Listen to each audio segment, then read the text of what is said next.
এর শুরুতে বন্ধুরা সবার কম বেশি ছোটো বড়ো ঠান্ডা সর্দি কাশি লেগে গিয়েছে। ঠান্ডার জন্য কেউ কিছু খেতে পারছে না। একবার এইভাবে ডাঁটা দিয়ে শস্যর পাতুরি তৈরি করে খেয়ে দেখুন, নিমিষে সর্দি কাশি ভালো হয়ে যাবে। Hello everyone, welcome back to my channel তারন্তিশান কিচেন ব্লগে সবাইকে স্বাগত জানিয়ে শুরু করছি নতুন একটা রেসিপি। দেশ ও দেশের বাইরে সমস্ত বন্ধুদেরকে আন্তরিকভাবে অভিনন্দন ও শুভেচ্ছা জানিয়ে শুরু করছি নতুন রেসিপি।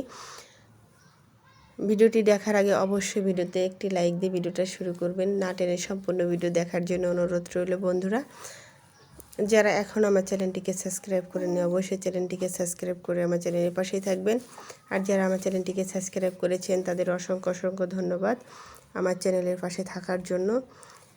আর এই রেসিপিটি কেমন লাগলো আপনাদের কাছে অবশ্যই কমেন্ট করে জানাবেন। আর কে কে এই ডাঁটার শস্য পাতুরি খেয়েছেন তাও কমেন্ট করে জানাবেন। ডাঁটা দিয়ে শস্য পাতুরি করার জন্য আমি এখানে নিয়েছি কিছু ডাঁটা। অবশ্যই আপনারা চেষ্টা করবেন একটু বাতি ডাঁটা নেওয়ার জন্য। এখানে একদম জালি ডাঁটা নিলে খেতে ভালো লাগবে না, একটু শক্ত টাইপের ডাঁটা নিতে হবে। বন্ধুরা, ডাঁটাগুলো আমি আগে থেকে সুন্দর করে কেটে নিয়ে নিয়েছিলাম। দেখো সুন্দর আমার মন মতো আমি কেটে নিয়েছি।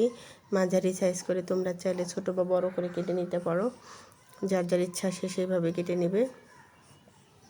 অবশ্যই চেষ্টা করবে ডাঁটাটা সুন্দর করে কেটে নেওয়ার জন্য। ডাঁটার গায়ে যেন কোনো রকম ডাঁটার পাতা না থাকে। পাতা থাকলে কিন্তু এমনি খেতে ভালো লাগবে না, পাতাতে একটু জোরালো জোরালো লাগবে, খেতে একটু ভালো লাগবে না। চেষ্টা করবে পাতাটা সুন্দর করে ছাড়িয়ে পরিষ্কার করে নেওয়ার জন্য। তার জন্য প্রথমে আমি একটা কড়াই বসিয়ে নিয়েছিলাম চুলার মধ্যে। কড়াইটা গরম হয়ে গিয়েছে। গ্যাসের ফ্লেমটা একদম হাই হিটে রেখেছি কড়াইটা গরম হওয়ার জন্য। দেখে নাও বন্ধুরা, এর মধ্যে আমি দিয়ে দেবো এখন রান্নার তেল। তোমরা চাইলে সরিষার তেল দিয়ে করে নিতে পারো, কিন্তু আমি এখানে কোনো প্রকার সরিষার তেল দিচ্ছি না, যেহেতু এখানে আমি রান্না করার তেল দিয়ে রান্না করছি। তোমরা চাইলে এটা দিয়ে রান্না করতে পারো, কোনো অসুবিধা নেই। আমি সরিষা বাটা দিয়ে রান্না করছি, এই জন্য ঝাঁঝালো, সরিষার তেল আরও একটু বেশি ঝাঁঝালো।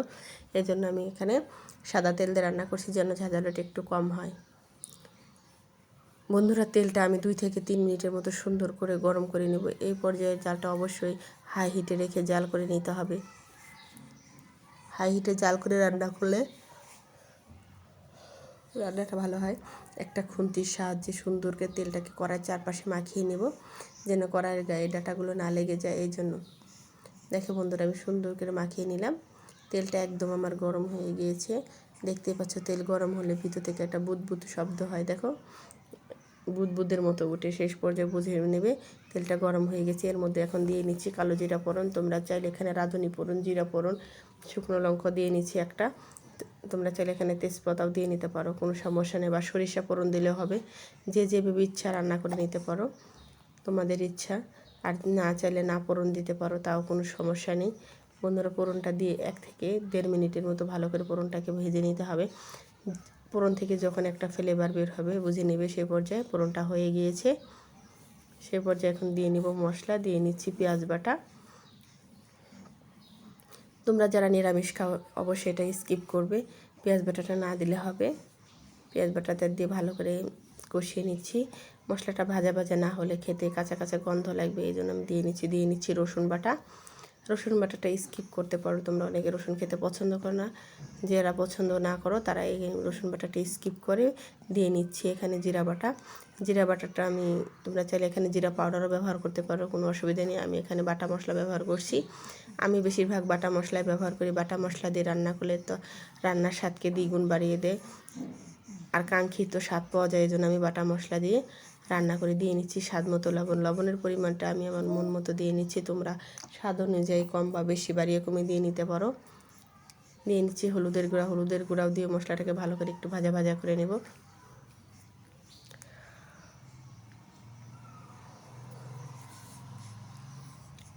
এই পর্যায়ে জালটা অবশ্যই মিডিয়াম টু লোতে রেখে জাল করে নেবে। দিয়ে নিচ্ছি সরিষা বাটা। বন্ধুরা, এখানে কালো সাদা সরিষা বাটা দিয়ে নিয়েছি। কালো সরিষা প্রচুর পরিমাণ ঝাঁঝালো হয় ও বেশি দিলে তিতা লাগে, এই জন্য আমি পরিমাণটা একটু কম দিয়ে নিয়েছি। সাদা সরিষার পরিমাণ দিয়ে নিয়েছি 4 চামচের মতো, আর কালো সরিষা দিয়েছি 2 চামচের মতো। আপনাদের যতটুকু পরিমাণ বাড়িয়ে দিবেন তার চেয়ে কম পরিমাণ দিবেন। কালো সরিষা দিয়ে নিচ্ছি সামান্য পরিমাণ পানি দিয়ে ভালো করে কষিয়ে নিচ্ছি।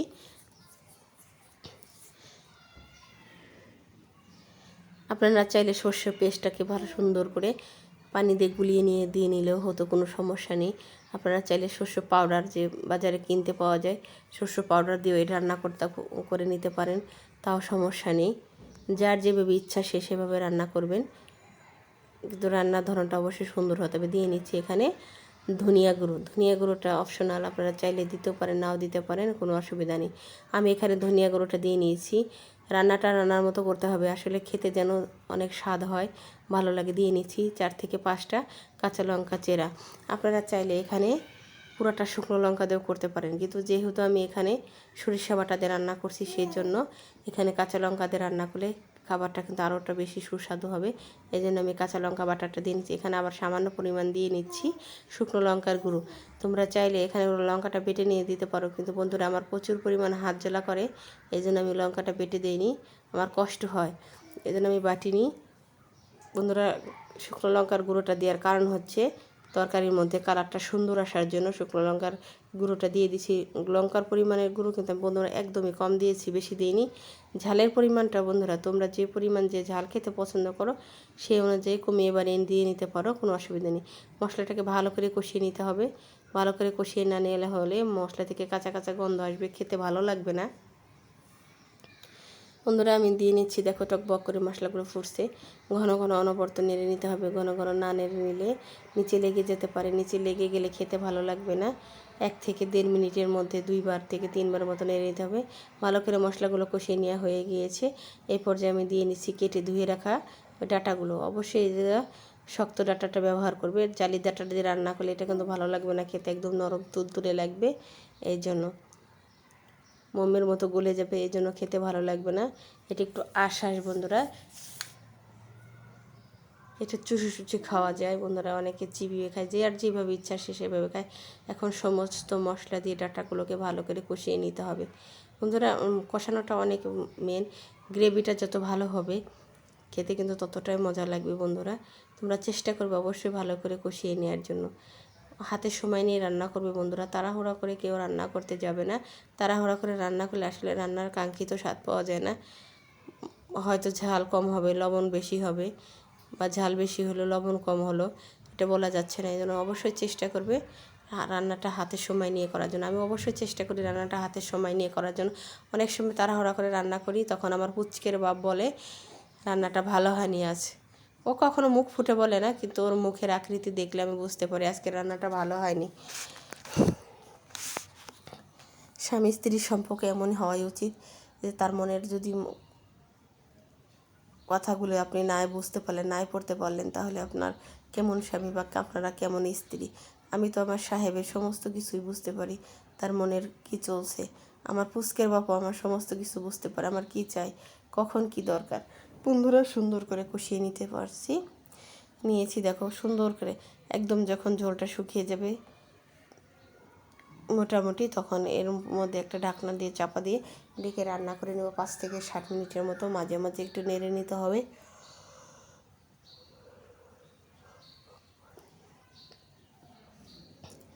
বন্ধুরা ঢাকনাটা তুলে নিয়ে আবার একটু নেড়ে নেব। দেখো একদম এর মধ্যে কিন্তু কোনো প্রকার পানি নেই, শুধু মশলা থেকে যে তেলগুলো ছেড়ে দিয়েছে সেই তেলের মধ্যেই ডাঁটাগুলোকে আমি ভালো করে কষিয়ে নিচ্ছি। হাতে সময় নিয়ে একটু কষিয়ে নিতে হবে। অবশ্যই জালটা যদি হাই হিটে করে রান্না করেন তাহলে বন্ধুরা সরিষাটা পুড়ে যাবে, মশলা পুড়ে যাবে, খেতে ভালো লাগবে না। সরিষা দেওয়ার কারণে বন্ধুরা জালটা একদম লো হিটে রাখা যাচ্ছে না, না হলে মশলাটা একদম পুড়ে যাবে, খেতে তেতো লাগবে। আপনারাও চেষ্টা করবেন জালটা অবশ্যই মিডিয়াম টু লোতে রেখে রান্না করার জন্য।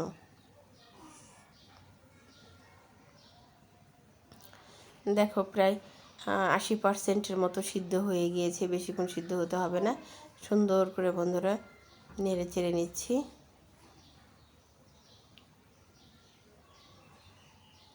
দিয়ে নিচ্ছি পরিমাণ মতো পানি, পানি দিয়ে ভালো করে কষিয়ে নিতে হবে।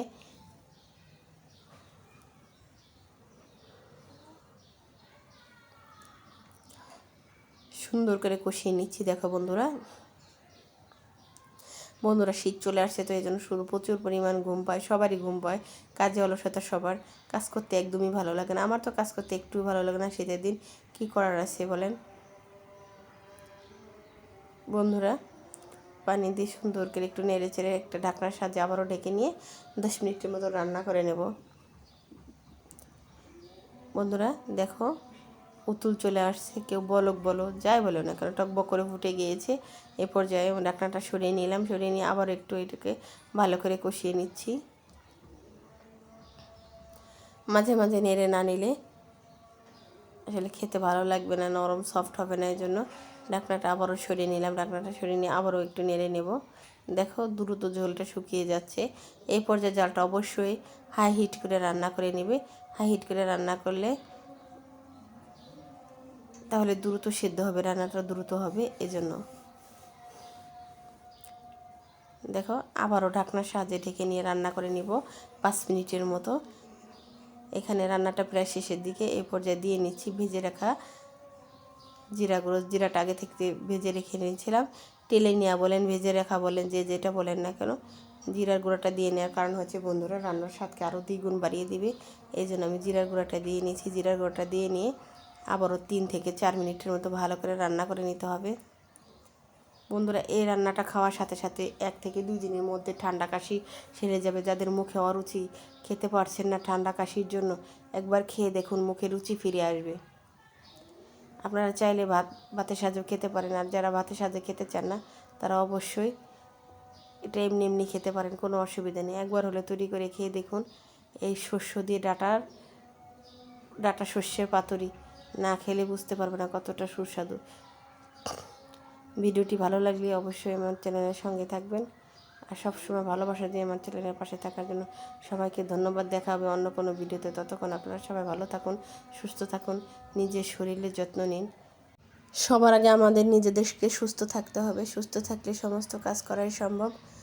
বন্ধুরা যেভাবে আগের ভিডিওতে আমাকে সাপোর্ট করে আমার চ্যানেলের পাশে ছিলে, এবারও ভালোবাসা দিয়ে আমার চ্যানেলের পাশেই থাকবে। এতটা সুস্বাদু লোভনীয় হয়েছে বন্ধুরা, না খেলে বুঝতে পারবে না, মুখে দিলেই যেন মিলিয়ে যাচ্ছে। যেমন চোখ দিয়ে জল আসছে, যেমন নাক দিয়ে জল আসছে। বন্ধুরা একদম অছাম, না খেলে বুঝতে পারবে না। একবার হলে তৈরি করে খেয়ে দেখো গরম গরম ডাটা দিয়ে শস্য পাতুরি। সবাইকে ধন্যবাদ, শুভ দুপুর বন্ধুরা।